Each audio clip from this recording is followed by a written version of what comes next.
yang dipasang secara tetap dalam air. Nah, biasanya terdiri dari pagar yang menuntun ikan menuju kantong. Alat ini biasanya terbuat dari kayu, waring, dan bambu. Nah, komponen utama alat ini terdiri dari penaju, serambi, bunuhan, dan kantong. Satu komponen sero itu adalah penaju. Ini. Nah, penaju itu adalah salah satu bagian dari sero atau setnet yang bentuknya menyerupai pagar. Bentuk dari penaju umumnya hampir menyerupai bentuk brunet yang berfungsi untuk menghadang dan mengarahkan atau menuntun gerombolan ikan supaya mau menuju ke arah jaring utama. Bahan jaring untuk penaju ada yang terbuat dari bahan seperti ijuk, manila rope, straw, dan ada juga yang terbuat dari bahan sintetik seperti saran, milo, sermona, pinyon, dan lainnya. Nah, yang kedua yaitu serambi.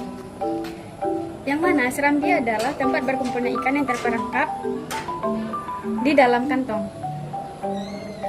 Setelah ikan sudah dihadang dari penaju, maka ikan akan menuju ke serambi dan akan berkumpul di kantong atau bunungan.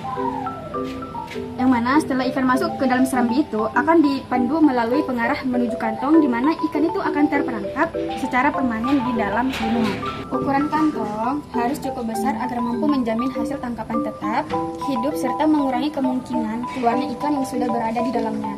Nah, penampilan bentuk kantong dalam air itu ditentukan oleh kondisi perairan seperti arus dan kedalaman serta sistem penambatannya. Setelah kawan saya membahas mengenai konstruksi sero, kali ini saya akan membahas tentang prinsip dari pengoperasian alat tangkap ini. Jadi, pada prinsipnya pengoperasian sero ini adalah dengan memotong alur migrasi atau arah renang ikan-ikan yang akan berwaya ke daerah pantai. Jadi, ikan-ikan yang akan berwaya ke arah pantai ini akan terjebak oleh penaju tadi, sehingga ikan yang terjebak di penaju ini akan diarahkan ke bagian serambi, yang mana serambi tadi seperti jelaskan kawan saya itu merupakan tempat berkumpulnya ikan sebelum masuknya ke dalam bunuhan atau kantong. Setelah ikan masuk ke dalam daerah serambi ini, ikan akan diarahkan masuk ke dalam bunuhan atau tempat akhir dari alat tangkap ini, yang mana inilah tempat terakhir ikan berkumpul. Adapun jenis-jenis ikan yang tertangkap dari sero atau main catch dari alat tangkap ini adalah ekor kuning, kembung, sarden, cumi-cumi, dan lainnya. Adapun main catch dari alat tangkap ini adalah ikan kembung, sarden, cumi-cumi, ikan ekor kuning. Dikarenakan alat tangkap ini hanya mengandalkan arus untuk mendapatkan ikan atau masuk dalam kategori aerial traps, jadi penentuan lokasi itu menjadi hal sangat yang penting, sangat perlu. Menurut Marta Suganda 2005, penentuan lokasi sero ini harus memiliki kriteria tertentu. Yang pertama, masih dalam alur migrasi ikan.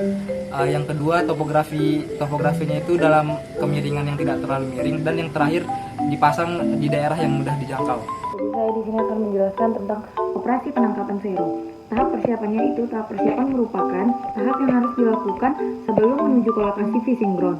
Tahap persiapan ini meliputi pengisian bahan bakar pada mesin perahu dan membawa alat bantu penangkapan yang digunakan, yaitu sero, kacamata renang, dan styrofoam box. Lalu menutup pintu kantong. Setelah tiba di lokasi alat tangkap, nelayan terlebih dahulu mengambil tali yang ada di perahu untuk diikat pada tiang sero agar perahu tersebut tidak terbawa oleh arus ataupun angin. Setelah itu, nelayan turun ke bawah laut untuk melakukan pengamatan pada bagian serambi. Jika bagian tersebut masih adanya ikan, maka nelayan mengusir ikan agar semuanya masuk ke bagian kantong pengambilan ikan atau hasil tangkapan. Setelah pintu kantong sudah tertutup, maka nelayan turun kembali ke dalam air dan menyelam untuk melakukan pengambilan ikan hasil tangkapan. Nelayan melakukan pengambilan ikan hasil tangkapan dengan cara menyeret ikan dengan menggunakan alat bantu sero. Terima kasih. A few moments later.